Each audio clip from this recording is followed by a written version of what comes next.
Hello, and welcome to Alcohol Free Radio. I'm your host, Chris Becker, and I'm excited to have you join us. Whether you're new to the amazing and growing alcohol-free community or someone who is already familiar, we hope you enjoy this program. This is where you can hear from some people that we think are making a real difference, whether as brewers or producers of amazing beverages, influencers in the community, authors, storytellers, and I'm sure more. We aim to break it down and bring it all together. Our goal is simple: to build awareness about this great community and help make alcohol-free fun, easy, and tasting great. So here we go. Enjoy. Hey there, this is Chris Becker, and I'm excited for the episode you're about to hear with Lauren Chitwood from Spiritless. We get to talk about their story, the founders, what they've done to come up with and innovate in what I think is the hardest subcategory of non-alc, which is large format spirits. So I'm super excited to hear and learn and get the sense of the story. So hope you enjoy. Hey there, this is Chris Becker, and I'm excited to introduce you to Lauren Chitwood, who is here with me from Spiritless. Welcome, Lauren. Thank you so much. I'm thrilled to be here. Yeah, we're excited to have you. So as I was saying in the episode intro, I think the spirit category is one of the most interesting and nuanced and textured of all the non-alc spaces. So I'd love to hear, and it's not easy to get as far as you guys have gotten in the space.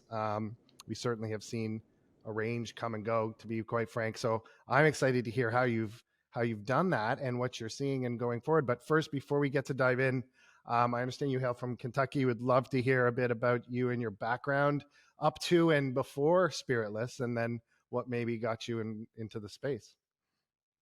Well, listen, I'm so thrilled to share. I have always been an eater and a drinker. I feel like that's like my first criteria for being in this business. Do you love food and beverage? Are you a consumer? Do you want to sit down and, roll up your sleeves and try it all? Right. I mean, that is so me. And so I'm an only ever been entrepreneur. This is my third business. And actually in my second business, the three founders that founded Spiritless also work together. Oh, wow. in that business as well. So it's our second rodeo, which I can't also just, share enough of the joy of that. Like when you know each other that well and you choose to do it again, it really says something about how much most don't. Yeah, See and ya. you work all together. Exactly. Like, nice to know you, but no. So, our compatibility is very, very real, which is a real treat. That's great. So in our business prior to Spiritless, we actually ran an experiential marketing agency that worked mostly with big beverage alcohol companies. Okay. And so, we were going in and working with Brown-Forman, Sazerac, Diageo brands, and they would be doing an activation, let's say at Tales of the Cocktail or, New York City Food and Wine, you name it. And, we were collaborating with brands, trying to figure out how to engage the consumer, how to drive liquid to lips and, share whatever messaging was top of mind at that time. And, what was fascinating is it never failed. At the 11th hour, the biggest brands in the world were calling me going like, hey, could we get something non-alcoholic that's cool? Yeah. You going, okay, say more words. Not water, tea, coffee, juice, Coke, nothing in a can, nothing syrup-based. Yeah. Could you call a James Beard award-winning mixologist and have him make a tincture for us for like 1,000 people tomorrow? Right. And of course the answer was like, no, Folio, it doesn't work that way, right? And so, it kept happening, and we really felt compelled to answer the call. And so, it was in late 2019 that we pulled up kind of in the heart of Bourbon Country and said, like, we need a non-alc bourbon. I need a non-alc bourbon. And that's really where it started. So I actually, in my basement, in a popcorn can and a commercial sous vide with a sump pump and a cooler, we were buying bulk Old Forester off the shelf and trying to low and slow gently Mm, dealkalize it and see what's what. And we can talk later about the process. sure. What we do now is completely different than that, but it informed, so much of our kind of founding myths, and also really, what we've been able to now patent and, scale broadly, which Okay. is really cool. Yeah. So that's how it started. It was like Walter White, Breaking Bad, trying not to Yeah. kill my kids because I'm boiling, Blow the place bulk up. bourbon in the basement. Yeah. Okay, that's really interesting. And, as I was kind of alluding to, so you guys were starting late 2019. Um, what we've seen with the various categories, like beer is the most mature. It's kind of, people get it. There's not a lot of explanation that's required. With the non-alc spirits, what have you found that's really worked well in terms of how you can educate the consumer about what that actually means, and how do you start? I think I've heard from plenty of people, and even when I started in this category, I tell my my seed lift story, which is, that was an early entrant into the botanical gin space. I ordered it. I had to ship it from the UK because it wasn't available here. It arrives. I open Yes. up the box. I take off the top. I think I literally swigged it out of the bottle, like I might Mhm. have in the old days. And Yeah. I was like, this doesn't taste like gin. So that was my experience with CLEP, and by no means has that been the experience with what you guys have been doing. But what do you do about that? Because I think, I call that kind of the Diet Coke effect. Like, people are expecting a certain thing Hmm. inevitably, and different people have different expectations, and then they come to what you've been able to craft. How do you deal? How do you communicate with various gaps, or what people's responses are? Sure. I think that, you hit the nail on the head, which is there's been such an evolution. Yeah. And when we started this business, on the outside of any spiritless product, like for Kentucky 74, it says a non-alcoholic spirit for your favorite bourbon Right. cocktails. Like we were like, we gotta hit you on the head Yeah. so you know what to do with this stuff, right? Yeah. Um, and what I'm so thrilled about is that now I do believe there is an awareness that these are built for cocktails. Like, and not that we still don't need to remind them every single day. Right. And not that I have any illusions that, I call them my grumpy old man consumer, that, their doctor told them to cut it out. Yeah. And so their wife brought this home and they're like, what the hell is this Yes. stuff? I know they're swigging it out of the bottle, and I know they're going, Mm, whatever. yeah. Like, I get it, right? But the education, especially for the younger subset of consumers, like, they've really gotten that aha moment. They understand how these things kind of look and walk and talk. Right. Now, what Spiritless did to try to bridge that gap, which has been an incredible tool for us, is we brought non-alcoholic cocktails in a can to Yeah. market. Perfect. And we can get into like all kinds of business things about those cans, but the reality is that they are a incredible tool for trial, because I can pop open a whiskey sour or an Right. old fashioned, pour it in the glass, and you're gonna go, that feels like a drink. Yeah. Like, that's pretty cool, Yeah. right? Like, Right. damn. And then you're going to come to the glass later, and we're seeing that adoption and that conversion come over. But listen, every day you got to tell the story. And if you think that you have exhausted it, you have to keep doing it. I mean, there is no stopping. And how do I use this stuff? What does it taste like? How do Yeah. I manage your expectations? And also, split basing, going halvesies, we trademarked that term, Yeah. has been an incredible tool for my grumpy old men. Because I'm going, I know, but let's like pull back just a little, and I'm going to make you an old fashioned half and half. It'll be your weekday or your weekend daytime Yeah. sipper. And they're going, well, holy shit, I still got a little bit of burn, Yeah. and I can have 3, and my wife isn't yelling at me, Yeah. and this is awesome, right? So there's I love all that. kinds Yeah. of tools that people are kind of having these light bulb moments where they're able to pull these products into their life, and we're thrilled to be a part of it. I'll tell you a story that's kind of along those lines, and it is a spiritless story. So this, where I'm from right now, or broadcasting from, or recording from, is in Eastern Connecticut. And this used to be our warehouse and fulfillment center. We've now kind of scaled that out with a strategic partner. But back in the day, we're near a city called New London, which is the sub-base capital for the United States and sub-manufacturing. So one day, a guy and his wife showed up here on the door, and it was just us. We had some shelving, the boxes are going out the door. They just knocked on the door. they came in and he was like, listen, I know who you guys are. I looked you up. And he's with his wife. He goes, I'm not drinking anymore. And he was a submarine commander. Sorry, that's the point. So he was lifelong, newly retired. So we sat down on the couch just on the other side of this screen, and he was like, I'm a whiskey drinker. What do you got for me? And he was kind of almost like a challenge. So we brought out a few things, and I remember we brought out the Spiritless, and I was too scared to. I'm no mixologist, and I have to ask you about something about that towards the end. And don't pretend to be. So you'll probably be, you might be mortified, but I basically took a whiskey and a Coke and ice, and I was like, okay. And he was ready, like he was coming in, maybe because his wife, it was his wife's idea. She was there with him. But at the end of the time, first of all, we had the most amazing conversation just about his own journey. And it's like, it's not about you wanted to drink less and just doing it on his own terms. And, given where his career,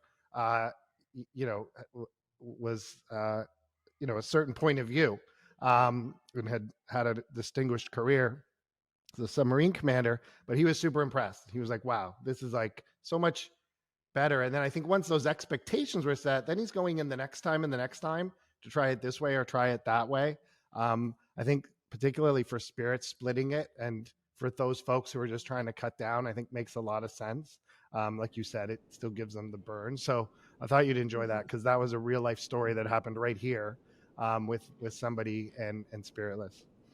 Oh, well, listen, those stories give me so much giddy up. So thank you for sharing it. And I hear them all the time, Yeah. and it's a wonderful, it's a positive externality of this business that like we get to be such positive parts of people's lives, and make a cool product while we're doing it. Yeah, So that's that's really awesome. cool. So Yeah. talk to me about where you guys are now. I know you've obviously covered a lot of ground. You are surviving in a category that I think is a tough category to continue through, which is saying a lot. That requires obviously a great product, but a great business, a great team, a lot of fundamentals. What are you seeing in terms of your go forward? Are there certain areas that you're looking at in terms of your priorities to continue to expand? Sure. So listen, I mean, you have to sort of acknowledge, I think probably where you're going with that comment is where just the financial markets have been, right? Yeah, Like these inherently are young, blossoming businesses yeah, that are burning cash.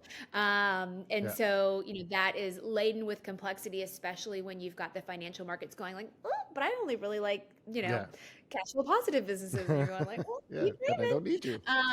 Yeah. So certainly that has been an interesting turn of the knob, but I will say we have been so focused even in our kind of rampant Yeah, expansion to hold on to the unit cost and getting those cogs in such a place that allows this business to continue to grow as healthfully as possible. But we're also in a when you look broadly at where bev alc is, if we're going to kind of call this bev alc versus consumer products, which I think it's fair to do, it is a declining bag of complexity broadly. yeah, The only growth that bev alc is going to see is in non-alc yeah, over the next years. So as hard as it is, and I know there's so many incredible brands and great liquids out there that are like on feeling like they're piecing it together, I still have so much optimism about really what the future holds. This is an economic cycle. This too shall pass, yeah. and it's really about kind of surviving and advancing. And however you have to do it, you got to do it. So, when we think about what the future holds for Spiritless, we are laser focused on the U.S. Yeah. To us, it's the market to win in, and certainly at some point will it be important to prove that we can take on an international market and compete and win? Yes, but while we're in a place where we're really have our eye on the prize Yeah. on profitability, it is kind of sowing our oats here. We are really excited that there's some awesome consumer facing opportunities that have come about. So you can find us in Starbucks Reserves right now. They're Yes, making that's a amazing. espresso Yeah, martini say with more our about contemporary. that. in terms of, and what are the Yeah. reserves for people that haven't heard what those are? Yeah, so in I think we're at seven Starbucks reserves, which isn't a large number, but they're enormous consumer facing kind of experiential Starbucks. Yeah, You can find them in New York, Chicago, certainly in Seattle. Starbucks is home, and they're usually, gosh, three or four that's right. floors, Right. and it's like everything that you could ever imagine that is experiential Starbucks food, beverage, cocktails, you name it. And there's so much throughput there. And so, we have an espresso martini. Right. We're the only non-alc on the menu right now, and it's flying, which we're so excited about.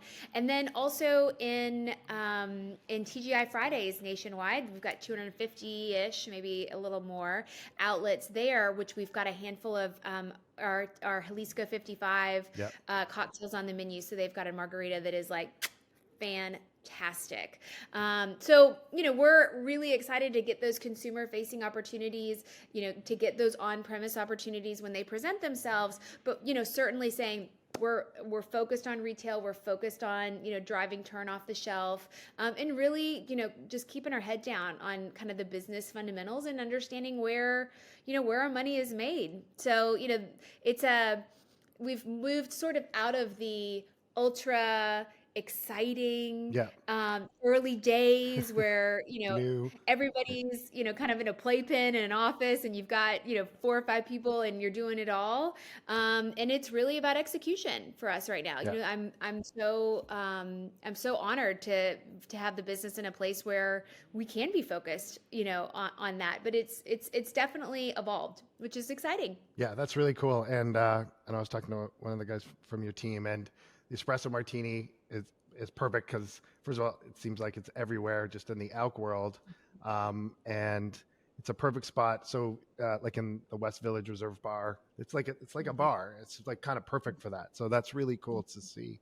What are you seeing kind of going forward? I'm not asking you to share any secrets, but are you, like you said, laser focused on the U.S., on trade and off trade? What are you seeing in terms of maybe the trends that maybe surprised you in terms of where you think you need to be going, or where are some opportunities you might be testing and trying, just to see as we continue to educate what I think is still the majority of the population in the U.S. still are new entrants to this category? Absolutely. So, I think that as the consumer becomes more educated, and you're right, there's still millions and millions of people out there every day. They're going, "What is this stuff? Yeah. Where do I? I didn't even know this existed." We have more opportunities to bring, new ideas into the market that I think are indicative of a more savvy and sophisticated consumer.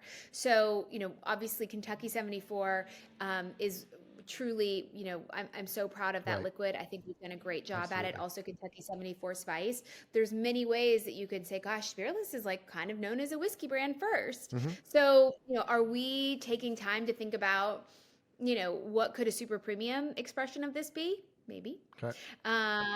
What could be, there's all kinds of things that we're certainly playing with. Also thinking about the canned products. What else can we bring to market here? And, what are those trends? Certainly we're looking very closely at that espresso martini spice. Yeah. Certainly we are, thinking about, a Negroni or something along those lines. Those are things that continue to fly.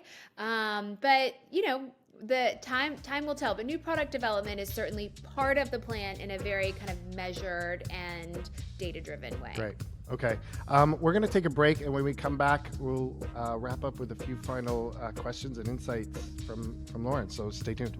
Hey there. I wanted to tell you guys about a site that we are doing some work with that we really like, simplemocktailrecipes.com.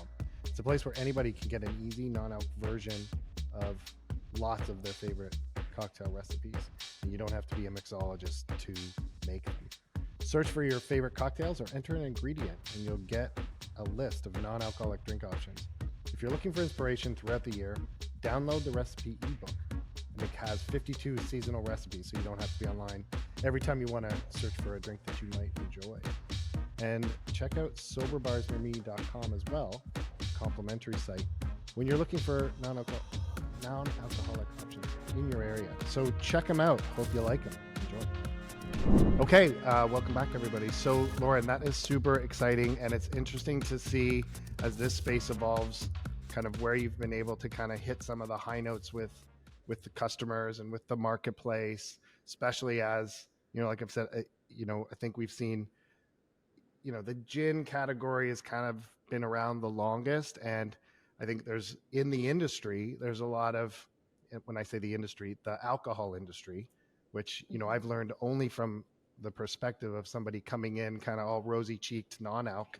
The spirit category, I think, is got a lot of people who, will look sideways at what's happening. But, some of the guys were at the WSWA kind of wine and spirits conference a couple weeks ago. And I think, one of the challenges are the people that are in the seats that make the decisions about what happens in spirits, alc or non-alc, don't necessarily reflect maybe the target customer of some of the things we're looking at. And, I've heard conversations where it's like, we don't get this. Like, this doesn't make any sense. This is a fad. It doesn't, it's just that early initial response.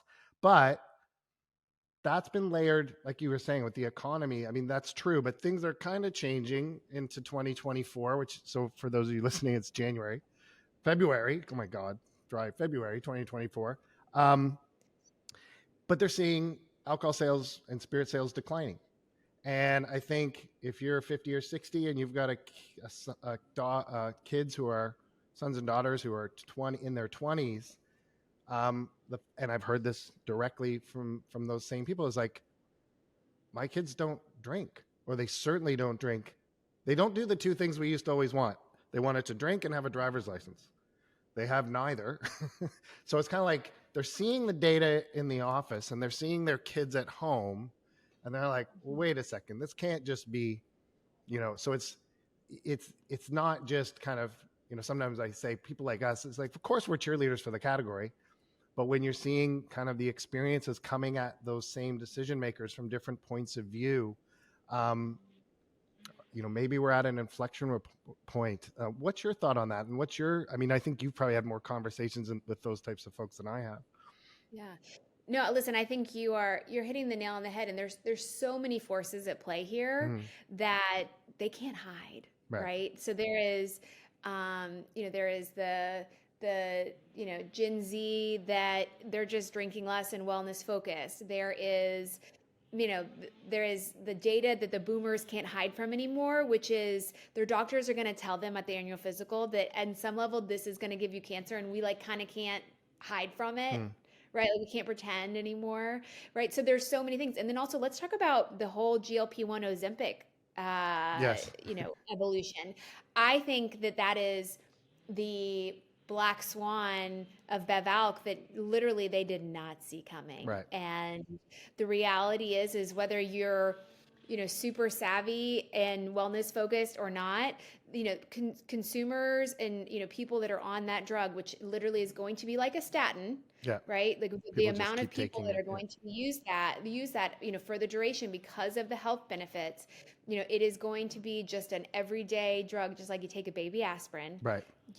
You cannot consume as much alcohol in it. Right. So even if they're, whether they give a what or not, if they're sober, their bodies are going to go. It's just data. No. It's just facts. So so it's changing, and it's literally under their feet. Yeah. And so it's innovate or die. I mean, that's just like the reality of it. And there's so many times in the world and in this this really dynamic economy that we live in where that happens. And so I'm just the luckiest girl in the world that I'm here at the right place and the right time, to be honest. So it's great. That's awesome. And for those of you, just the GLP-1, GLP-2, so Ozempic, Mounjaro, these are drugs that obviously are meant for weight loss and appetite suppression, but the side effects, a couple of things. One is, as you're saying,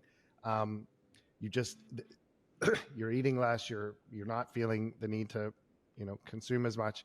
There's also some anecdotal reports kind of saying people just don't want to, there's a lot of compulsive behaviors that people don't want to do anymore. We kind of joke it's the most boring drug in the world. You don't want to eat, you don't want to drink, you don't want to gamble. I've read a few articles. It's anecdotal. But the other thing is, if it's that jumping off point that someone on a health and wellness journey, where it kind of gives them that early success that allows them to keep going, then it does have, I think knock-on effects. So we've definitely seen and heard some of that as well, which is really interesting. So yeah, this is just the beginning, I guess, especially with some of these other trends happening. And as the younger generations getting older with their habits are taking out a bigger proportion of the population. And yeah, what you were describing, I call doctor's orders, those folks that a lot of our baby boomer customers, like, listen, if I could keep drinking, I would keep drinking, but I can't. So, but I still want to go out with my buddies and maybe have something with a burn, but at 20% instead of 40% or something like that. That's super interesting. Lauren, this has been super fun. I need to hit you up after we're done. I'm going to be helping host a party, and I've got Spiritless Kentucky 74 on the way. So I want to impress everybody with an old fashioned or whatever so I'm going to ask you for help on that. My pleasure. I can't think of anyone better to ask. Is there anything else you want to leave everybody with before we sign off? No, I mean, listen, it's been such a pleasure to get to talk shop and, find us at spiritless.com. You can find us on most social platforms at Drink Spiritless. Perfect. And, feel free to just send us a note. And if we get to be a part of your home bar or your evening out, we're just grateful. So thank you. That's awesome. And then for those folks, obviously on betterroads.com and Better Without, we are ensuring that all of the on-trade and off-trade locations where Spiritless can be found will be on the Better Without app.